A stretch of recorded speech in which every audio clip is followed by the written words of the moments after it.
Another day, another mini vlog. So by the way, di ay guys, last Wednesday, so naay klase akong anak sa Kumon. So actually, doon ra kay niya mga schools. Pwede ra gini siya Lakwon. So kining Kumon, outside ra gyud siya sa gate diri sa subdivision. And then ang kining Claremont within the subdivision. So pagkahuman gali ani iyahang klase sa Kumon, idiretso mi diri sa Claremont para i-enroll siya. Kay third week this month, mag-start na po nilang klase sa Claremont. So grade 2 na akong anak. Ug para siyang enrollment guys, nagbayad mi there og more or less 12,000. Ang remaining balance kay wala pa man mi ika-cash, so bayaran na mo na siya quarterly. Imagine, so grade 2 pa lang, elementary pa lang, gastos na kaayo sa nalang jud no mag-college nino. Manang banat ta mga ginikanan.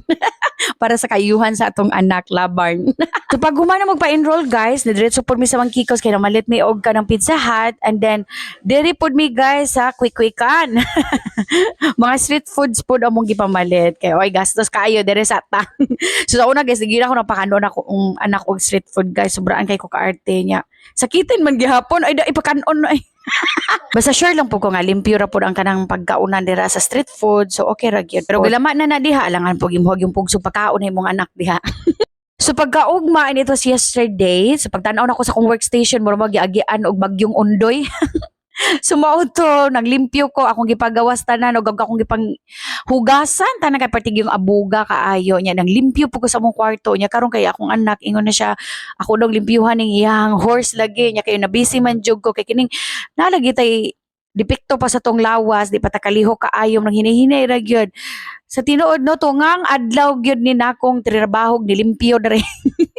Nya karon siya na ginagkusa kay dugay daw ko kay nakalimpyo niyang horse. So siya nagkusa iya daw kong tabangan. So very good kaayo kay nanagi siya common sense. So mo na pagkahuman mao nang gina siya wana ko na siya gi-arrange kay basa pa man na siya, so ako ra nang gipatulo diyan na. So kalat kaayo to pa ako ang mga pilunon, so di ba?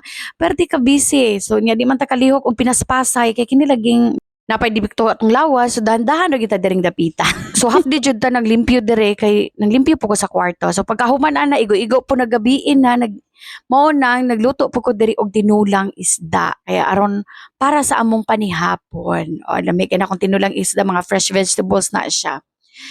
So gisagol na ko na siya guys, bangos og katong sa tong klase nga isda. So pagkagabi na guys, lami kay kaon og syupaw, message sa ko sa akong asawa nga palitik og syupaw nga kanang init jud kay asado. Kay lami gyud kay kaon. Gigutom ko. Kay nabisi-bisihan daghan, nakalimot man ko.